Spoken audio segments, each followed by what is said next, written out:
आज की इस वीडियो में हम देखेंगे कि अगर हमारे पास कोई भी इक्वेशन है जिसको कि सॉल्व करना है कंप्लीटिंग स्क्वायर्स के मेथड को यूज करते हुए, इसको हम वेरीफाई कैसे कर सकते हैं।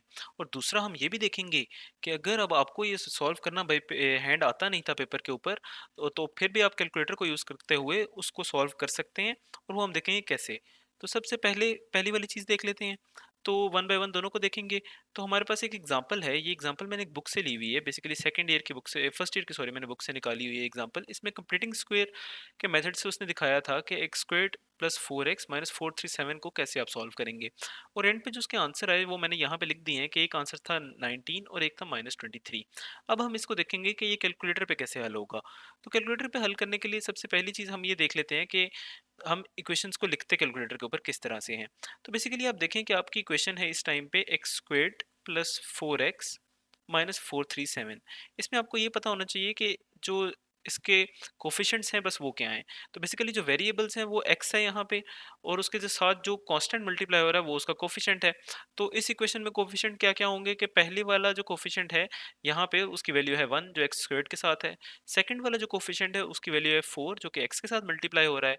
और थर्ड वाला कोफिशिएंट है -437। तो नोट कीजिएगा कि यहाँ पे जो साइन है उसको भी हम कंसिडर करेंगे कोफिशिएंट में। अगर एक और चीज़ अब इसमें जहाँ पे आप गलती कर सकते हैं, अगर इस इक्वेशन में तो नहीं हो सकती लेकिन किसी और में हो सकती है, उसके लिए मैं मिसाल एक दे देता हूँ कि सपोज कोई इक्वेशन इस फॉर्म में हो कि एक्स स्क्वेयर्ड प्लस 10 = 0। अब इसमें आप ये देख लें कि x वाला कोफिशिएंट मिसिंग है, लेकिन स्क्वायर स्क्वायर की इक्वेशन है, मतलब कि क्वाड्रेटिक इक्वेशन है। तो अब आपके इसके जब कोफिशिएंट लिखेंगे तो आप इसके कोफिशिएंट 1 और 10 नहीं लिखेंगे। इसके कोफिशिएंट में एक कोफिशिएंट है जो कि हिडन है, आपको नजर नहीं आ रहा। वो आप इस तरीके से लिखें कि अगर आप इस इक्वेशन को रीअरेंज करें तो आप इसको लिख सकते हैं कि ये इक्वेशन होगी x squared plus 0x plus 10 = 0। तो अब आपको नजर आ रहा होगा कि इसके जो कोफिशिएंट्स हैं वो तीन हैं। पहला वाला कोफिशिएंट है 1, सेकंड वाला कोफिशिएंट है 0 और थर्ड वाला कोफिशिएंट है 10। तो इस चीज़ की गलती जो है आपने नहीं करनी। ठीक है, ये तो हो गया। अब हम ना अपने सवाल की तरफ वापस आ जाते हैं और उसको देखते हैं हमने हल कैसे करना है। तो हमें कोफिशिएंट्स पता लग गए कि इसके कोफिशिएंट है 1, 4 और -437। अब इनको बस हमने इनपुट करना है कैलकुलेटर के ऊपर। तो हम इनको इनपुट कैसे करेंगे कि सबसे पहले चूंकि हम इक्वेशंस में डील कर रहे हैं इस टाइम पे इक्वेशंस के साथ, तो हमें इक्वेशन मोड में जाना होगा। इक्वेशन मोड में जाने के लिए हम ये करेंगे, आपके कैलकुलेटर पे यहाँ पे एक मोड का बटन है, ये मोड का बटन प्रेस कर लेंगे और इसके अंदर ऑप्शन है इक्वेशन का, यहाँ पे आप देख रहे हैं फिफ्थ वाला ऑप्शन है। तो हम 5 प्रेस करेंगे तो हम चले गए इक्वेशन वाले मोड में। अब आपका कैलकुलेटर आपसे ये पूछ रहा है कि इक्वेशन तो लीनियर भी हैं, क्वाड्रेटिक भी हैं और क्यूबिक भी हैं, तो आप कौन सी वाली यूज करना चाह रहे हैं। आप इस टाइम पे क्वाड्रेटिक इक्वेशन में इंटरेस्टेड हैं क्योंकि आपकी वाली इक्वेशन थी एक्स स्क्वायर्ड, उसकी हायर पावर थी। तो आपकी इक्वेशन में अब उसने इधर, अब आप यहाँ पे ये भी नोट कीजिएगा कि कोफिशिएंट्स उसने लिखे हुए हैं कि पहला कोफिशिएंट ए से मैं रिप्रेजेंट कर रहा हूँ, दूसरा बी से और तीसरा सी से। तो हम इसको वैल्यूज भी ऐसे ही लिखेंगे। तो सबसे पहले हम इसमें चले जाते हैं क्वाड्रेटिक मोड में। इसमें जाने के लिए हम 3 दबा देंगे, क्वाड्रेटिक इक्वेशन है। अब आपने बस कोफिशिएंट्स लिखने हैं। हमने वो पीछे कोफिशिएंट्स तो देखे हुए थे कि हमारी इक्वेशन के क्या कोफिशिएंट्स थे। हमारी इक्वेशन के कोफिशिएंट्स थे 1, 4 और -437। तो ए की वैल्यू हो गई 1, आप लिखें 1 और इक्वल टू दबा दें। सेकंड हो गई, कोफिशिएंट हो गया 4, तो 4 लिखें और इक्वल टू दबा दें। और लास्ट है -437, तो -437 लिखेंगे और इसके बाद इक्वल टू दबाएंगे। तो अब आप ये देख लें कि भाई जो जितने भी हमने कोफिशिएंट सेंटर किया उनका तरीका कार ये है कि आप कोफिशिएंट की वैल्यू लिखेंगे, जैसे इधर -437 था या 4 था, और उसके बाद इक्वल टू जब आप दबाएंगे तो इधर इक्वेशन में रजिस्टर हो जाएगा कैलकुलेटर में कि इसका ये वाला कोफिशिएंट, उसकी वैल्यू ये है। जब आप ये कर चुके हैं, अब आपने सिर्फ जो है ना आंसर अपना प्रोड्यूस करवाना है इसके ऊपर। उसके लिए आप क्या करेंगे, आप इक्वल टू प्रेस करेंगे तो आपका आंसर आ जाएगा। तो पहली वैल्यू वैल्यू आ गई एक्स की 19 और सेकंड वैल्यू वैल्यू आ गई -23। तो बेसिकली हमारा जो आंसर था वो हमने उसको वेरीफाई कर लिया है कि पहले जो हमने आंसर यहाँ पे निकाला हुआ था, जो एग्जांपल मैं बुक में देखा था, वो उसमें भी आंसर यही था कि 19 और -23 इसका आंसर होगा। अब हम क्या करते हैं कि मैं जो दूसरी वाली पार्ट था इसका, जो मैंने आपको कहा था कि हम इसको पहले एक बार आंसर को यहाँ पे लिख लेते हैं कि x इज इक्वल टू हमारे पास आया 19 और -23। तो दूसरा पार्ट ये था कि हमने, अगर हमारे पास हमें तरीका आता ही नहीं सॉल्व करने का, तो हम कैसे इसको निकाल सकते हैं सिर्फ कैलकुलेटर को यूज़ करते हुए। तो वो अब हम देखते हैं कि कैसे होगा। तो हम मैं ये आंसर लेके आ गया 19 और -23। तो अब आपने क्या करना है कि आपने इन दोनों आंसर्स को ऐड अप करना है रफ वर्क में ही अपने।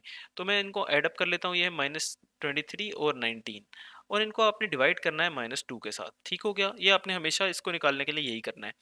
तो ये आ जाएगा मेरे पास -4। इधर से अगर मैं कैलकुलेटर को हाइड कर दूं तो ये आ गया। अब हमारे पास जो है ये आ गया, तो बेसिकली हमने किया क्या है कि हमने जो है दोनों वैल्यूज़ को ऐड अप किया है और डिवाइड करना है -2 से। तो मेरे पास दोनों वैल्यूज़ है -23 और दूसरी वैल्यू है 19, इनको मैंने ऐड कर दिया, डिवाइड कर देना है -2 से, और ये हम कर रहे हैं इस टाइम रफ वर्क में। तो ये आपके पास आ जाएगा -4 डिवाइडेड बाय -2, और इसको आप सिंप्लीफाई करें तो आप कह सकते हैं कि ये है 2 आ जाएगा आपके पास, -4 क्योंकि साइन कट जाएंगे और 2 इधर से कैंसिल इसको करके 2 ले आएगा। तो जब भी आपने ये वाली टर्म निकालनी है तो आपने शुरू में करना क्या है कि इन दोनों को ऐड करना है और -2 से डिवाइड कर लेना है, तो आपके पास एक नंबर आ जाएगा। अब इस नंबर को हम यूज़ कैसे करेंगे? आपने कंप्लीटिंग स्क्वायर्स में याद होगा आपको कि जो कंप्लीटिंग स्क्वायर का सवाल है उसको हल करने का तरीका ये होता है कि उसकी दोनों साइडों पे एक नंबर का स्क्वायर आपने ऐड करना होता है, तो फिर आपका वो स्क्वायर की फॉर्म में आ जाता होता है। अब आपने जो नंबर ऐड करना था ना वो आपने निकाल लिया है, इस वाले में आपने ऐड करना है 2 का नंबर। अभी ये मे बी आपको सिंपल लग रहा होगा, यार ये तो मुझे ऐसे भी नजर आ रहा था कि इधर 2 ही ऐड होना है, लेकिन आप कुछ किसी डिफिकल्ट सवाल को उठा के देख लें और उसमें भी आप यही तरीका लगाएं, और आपने बस करना ही है कि दोनों आंसर्स को ऐड करना है, डिवाइडेड बाय -2 करना है, जो भी नंबर आए वो आपने ऐड करना है इस इक्वेशन में, तो वो आपका आंसर की तरफ आपको ले जाएगा। तो अभी हम इसके अंदर करके देखते हैं कि भाई हमारा ये सवाल था x² + 4x - 437 is equal to 0। हम ये कहते हैं कि ऐड अब हमने दोनों तरफ करना है 2 का स्क्वायर, तो इधर आप बेशक लिख लें adding 2 square on both side, और उसके बाद आप इधर आ जाएं कि x² + 4x - 437, और इसमें हमने ऐड कर दिया 2 का स्क्वायर इस साइड पे भी और 2 का स्क्वायर इस साइड पे भी। अब क्या करेंगे कि बस x का स्क्वायर प्लस 4x और जो टर्म हमने ऐड की है जो कि है +2 का स्क्वायर, इसको इधर ही रहने देंगे, और बाकी सारी टर्म्स जो हैं 2 का स्क्वायर हो गया, 437 हो गया, इनको दूसरी तरफ ले जाएंगे। अब आप इसको सिंप्लीफाई कर लें तो आप इसको इस तरह लिख सकते हैं कि यह है x का स्क्वायर प्लस 2 का स्क्वायर प्लस 2 इंटू ये वाली चीज़ जो भी है जो कि है x इंटू ये वाली चीज़ जो भी है ये है 2, दैट इज इक्वल टू 4 + 4 3 7। अब आप लिख सकते हैं कि ये बन रहा है ए स्क्वेड जिसमें plus B squared plus 2ab, इसमें a जो है वो x है और b जो है 2 है, तो मैं इसको लिख सकता हूँ कि x+2 के होल पे स्क्वेड है, और इसको अब आप लिख सकते हैं कि ये चूंकि x+2 के होल पे स्क्वेड है, दूसरी तरफ आ रहा है हमारे पास 4 4 1। इसी सवाल को आगे मैं इधर कंटिन्यू करता हूँ, तो आप इस दोनों तरफ अगर स्क्वायर रूट लें तो आप लिख लेंगे कि x+2 इक्वल टू है 4 4 1 के, और x+2 इक्वल है -4 4 1 के रूट के दोनों तरफ। तो ये हमारे पास आ जाएगा 4 4 1 का रूट, अगर आप देखें तो 4 4 1 का रूट होता है 21। तो आप लिख सकते हैं कि भाई ये आपके पास आ गया x+2 इज इक्वल टू 21 और x+2 इज इक्वल टू -21। इसको आप फर्दर सिंप्लीफाई करें, 2 को दूसरी तरफ ले जाएं तो आ जाएगा x इज इक्वल टू 19 और x इज इक्वल टू -23। तो आप देख सकते हैं कि भाई हमें कोई पता नहीं था जब हमने सवाल को स्टार्ट किया कि दोनों तरफ टर्म कौन सी ऐड करनी थी, मतलब कि इसमें इस केस में 2 का स्क्वायर ऐड करना था, लेकिन उस आंसर को यूज़ करते हुए हमने निकाल लिया कि हमने कौन सी टर्म ऐड करनी है। इसी तरह किसी भी कंप्लीटिंग स्क्वायर के सवाल में आप एग्जैक्ट वो टर्म डायरेक्टली फाइंड कर सकते हैं कि आपने कौन सी ऐड करनी है, जिसको कि ऐड करके ये स्क्वायर कंप्लीट हो जाएगा।